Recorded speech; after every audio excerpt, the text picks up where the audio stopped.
Which shoe should you choose? That is one of the most common questions in Facebook groups about HYROX.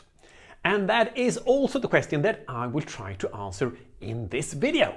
And if you don't know what HYROX is, this isn't a video for you. But in short, it is like CrossFit for runners. You run 1000 meters 8 times. Between each run, you do things that requires more muscle power, like pushing a sled, pulling a sled, burpees, 100 meters of lunges with a heavy sandbag on your shoulders, 100 wall balls, and so on. And this is what it looks like.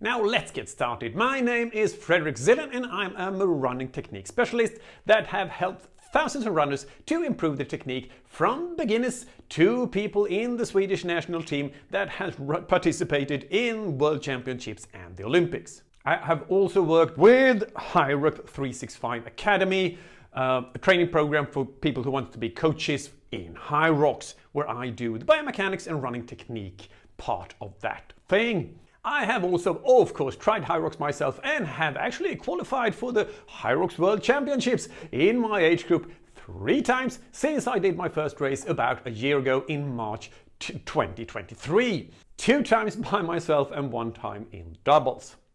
Yes, I will give you specific advice in this video and tell you what I have chosen to compete in, but which shoe people prefer is highly individual and therefore difficult to advise. Because some people have very wide feet, like me, and others have very narrow feet. Some like hard shoes, others like soft ones. This means that the choice of shoe model must be adapted to each individual HYROX athlete. The choice of shoe also depends on the athlete's background and how much he or she has run before. Many people who do HYROX come from CrossFit and they are used to completely different types of running shoes than those who come from a running background like me. In CrossFit, the shoes are often relatively thin and hard, while the shoes of the world's best runners almost always have a higher stack height with thick midsoles, and that is very soft and laterally a bit unstable.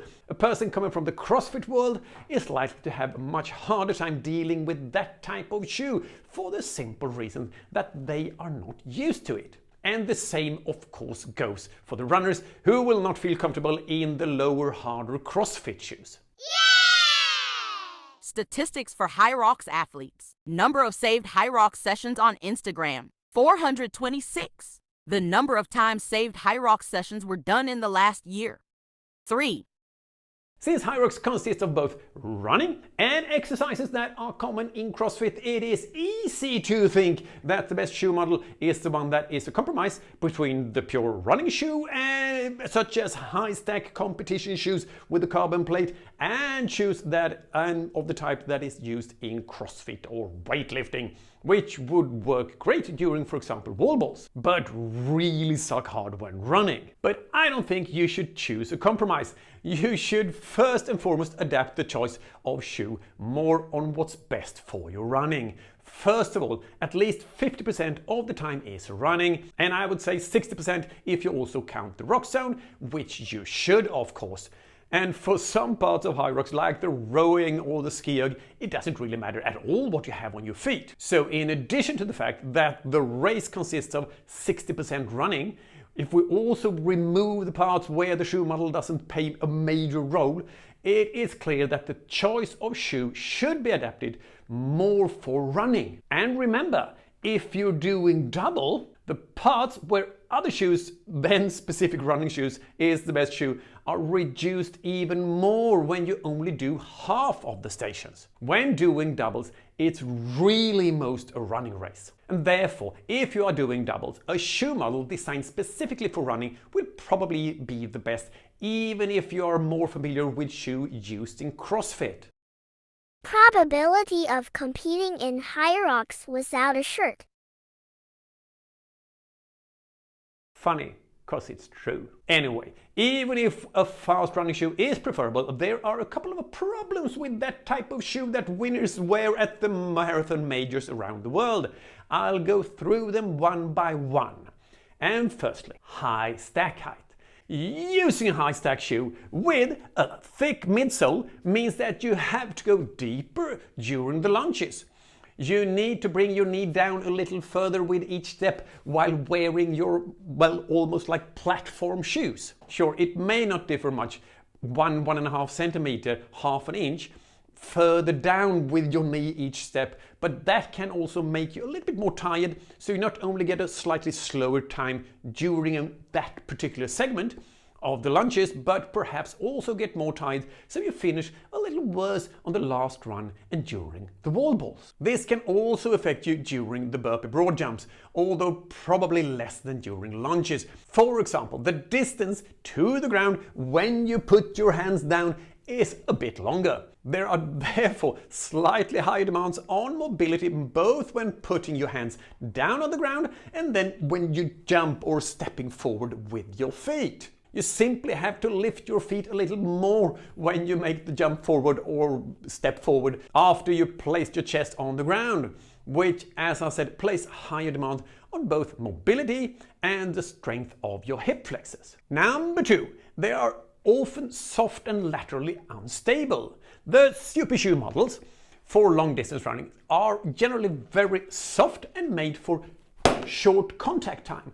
They are not designed to keep your foot on the ground for a long period of time, like when you carry heavy objects like kettlebells or make sharp turns. The fact that the foot is also a little bit higher above the ground gives you a leverage effect that increases the instability, in addition to the fact that the shoes are very soft laterally. And this means that it can be very wobbly with these types of shoes, especially during farmer's carry. Your ankles and your feet will be more tired than they would if you would have worn more stable shoes. And the same thing applies for the lunges. In addition to the extra height the shoe provides, it can be unnecessarily wobbly. To some extent, it could also negatively affect wall balls, especially for those who have difficulty getting down into a deep squat. Then this type of shoe can be a bit like standing on a balancing board while doing your wall balls. And they are not ideal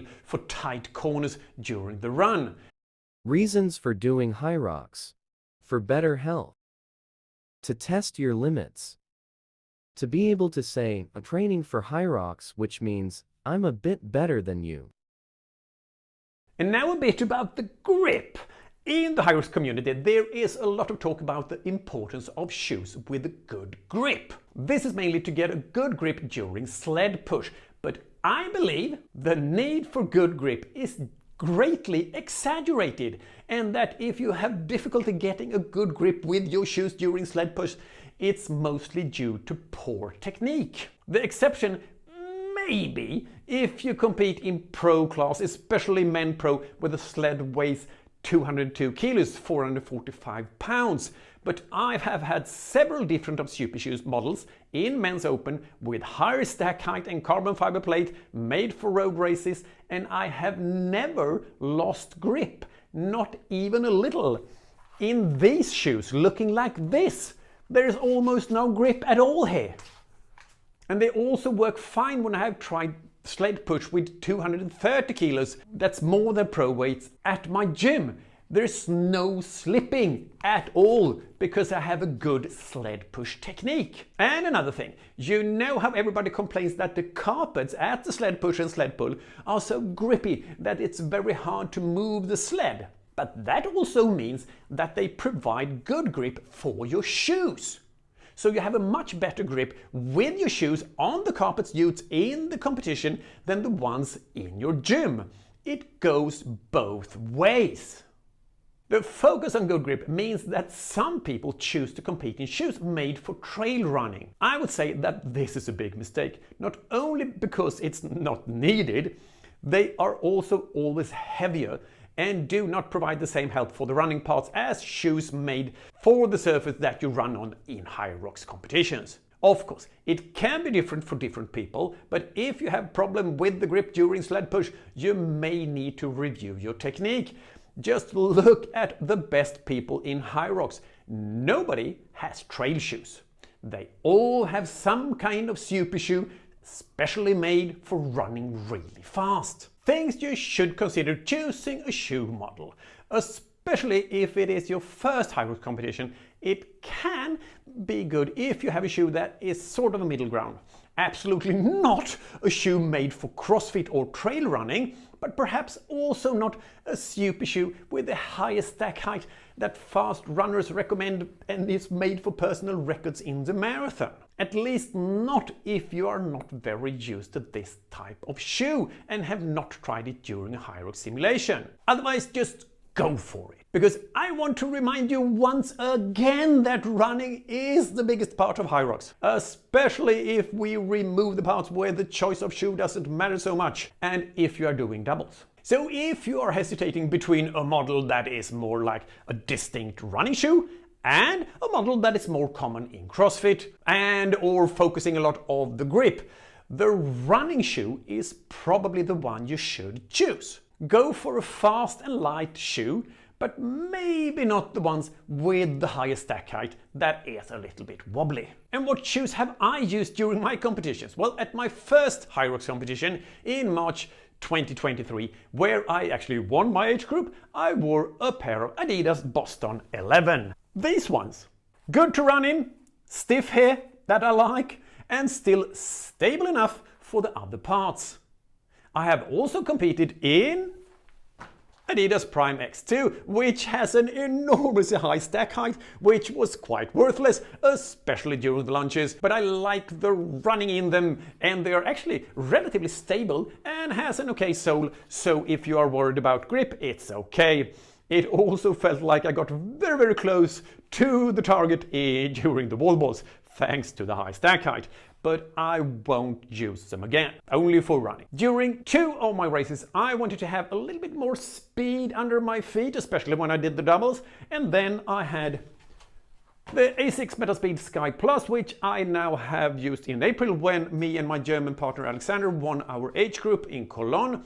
However, I think they are far too soft and unstable to be perfect for me. I have also tried a model that have a lower stack height and is more adapted for everything that is not running in HYROX. Adidas Adios 8. They work very well for the parts that is not running. The 8mm drop between heel and forefoot also helped me and my stiff ankles to get a little bit deeper squat at the wall balls. However, I think they were a little bit too slow, quite fast, but not as fast as I like during the running part. And that is probably also due to because I'm so used to the really fastest, lightest super shoes. So far, I have not competed in the shoe that is for me the perfect HYROX shoe. To a large extent, this is also due to the fact that I have very wide forefoot, which means that several different models have to be rejected, such as Adidas Takumi Zen, which could have been a good alternative. I have also tried A6 Magic Speed 3, which is a more stable version of the Metaspeed Sky, which I otherwise liked. And even if I only have tried the Magic Speed on a shoe size that was too small for me, I think they were great for HYROX. I just have a problem finding them in the right size. I needed to go up in size to US 13, and those are quite hard to get hold of. But after some continued testing, I have probably finally decided which shoe I will wear during the World Championships this year, where I compete in both solo, in my age group 55 to 59 years, and the double 50 to 59 years the day after. There I will, like so many others, have a pair of, here they are, Puma Deviate Nitro Elite 2. They feel stable enough for all the parts that is not running, and at the same time give a good response in the run, especially when I pick up the pace. They actually feel better running a bit faster than slower running, I think. I had to go up half a size to fit my wide forefoot, but they are great for me. They work great for me.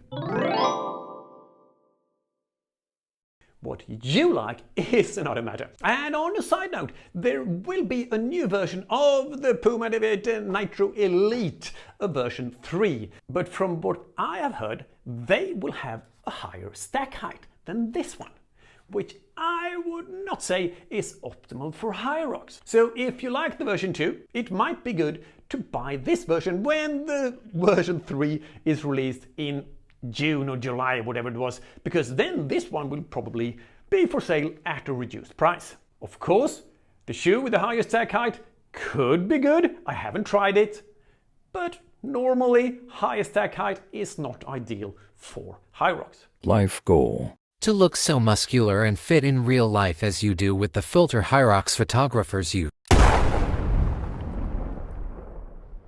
And here's a summary. First, you choose a shoe that you find comfortable. If you choose between two models that are roughly equally comfortable, you choose the lighter shoe. There are at least 8 kilometers of running, more if you count the rock zone, and weight on rotating mass, that is the foot, affects energy consumption much more than weight that is stationary closer to the center of mass. If you have an extra 100 grams, 3.5 ounces around your waist, it doesn't make much difference to the total energy consumption and your performance, compared to if you have an extra weight on your foot that moves a long way from the center. It costs so much more energy. So always go for the lighter alternative if you can't choose between two shoe models. But never choose weight over comfort and how good they feel when running. And if you have two pairs that feels equally good and weigh roughly the same, go for the one with the best look. If you think that you look cool and fast in a pair of shoes, you're also going to be cool and fast just because of better confidence. Never underestimate a good placebo effect. And that's finally it for today. My longest video ever by far. Maybe I make more HYROX videos in the future, shorter ones, because this far into the video I probably don't have many viewers left. Thanks to all of you who have stuck around this long. But even if I make more HYROX videos, the main focus of this channel will always be efficient running technique. If you like, you can also check out my online course in efficient running technique, or you find more information about that in the description below. See you in the next video.